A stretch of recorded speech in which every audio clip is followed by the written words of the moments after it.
Good morning, everyone, and welcome to the Institute for Government. My name's Hannah White, and I'm the director of the Institute, and it's fantastic to welcome you all here today. We're really delighted to be hosting this conference, working with the Committee on Standards in Public Life. And 30 years, I think, is a really important milestone from when CSPL first published its first report, and we wanted to mark that occasion and think about where public standards have got to and where they need to go next. I think everybody is well aware of the difficult context in which we find ourselves when it comes to politicians, public life, low public trust. We have populist parties around the world building on a sort of anti-politics feeling, challenging traditional political parties, and there's a general sense that the public realm isn't delivering well enough for people. And so I think in that context, public standards are more important than ever. The IFG has worked on these sorts of issues for most of its existence. We've been quite consistent about the sorts of things we think need to change, and some of those things have been delivered by past governments and the current government, but there are others that we're still waiting for.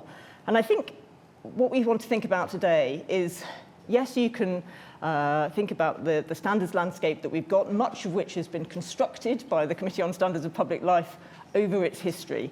But ethical standards aren't just about rules and organisations and institutions.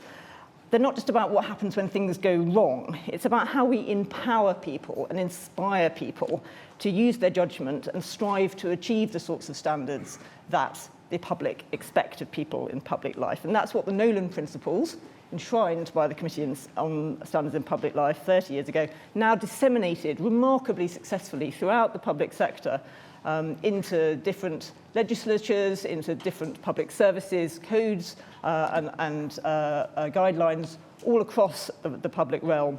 That's what they're supposed to do. That's what the Nolan Principles are there for.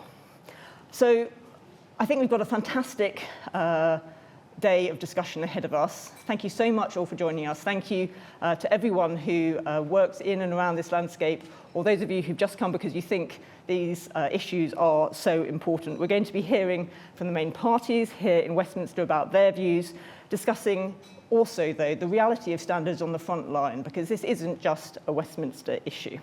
So we want this to be a day full of discussion and debate, plenty of chances for people here in the room, also everyone joining us online, to share their thoughts, ask questions. And this afternoon we will be breaking out into smaller groups to have discussions around particular themes. So I'm really looking forward to that.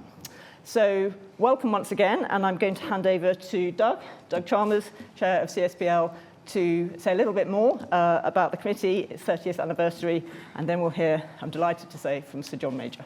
Thank you. Thank you, Hannah, and good morning, everyone. It really is great as I look around here to see so many familiar faces that have helped in the standards landscape in the time that I have been chair. But also to see new faces that are interested in the standards business and the principles in particular. And I'm especially grateful, if I may say, to Hannah and the IFG team for hosting this event, really making a significant milestone for us in this 30th year of the anniversary of the Principles of Public Life. Now, back in 1995, Lord Nolan set out 7 principles: honesty, objectivity, openness, selflessness, integrity, accountability, and leadership. Now, those are not just words on a page, but they are principles to guide everyone in public office and also to bolster public confidence in those who are elected or appointed to serve them. Now, I personally see these principles as a public good. Why? I believe that they improve predictability and promote better outcomes for society. They increase public confidence and the functioning of our economy. Because, as Hannah touched on, public office is not simply defined by democratic election or taxpayer funding. It is also underpinned by a shared set of values, which for the UK are encapsulated by the 7 principles, which outline the public's expectations of any public sector decision-making process. Now, following these principles doesn't mean that the public will always like the decisions taken or that the decisions made are perfect every time. But it does give public office holders and the public a framework to consider whether their decisions and conduct are taken in the public interest rather than their own. And if they are lived, trust can build. But if they are not, trust will not build.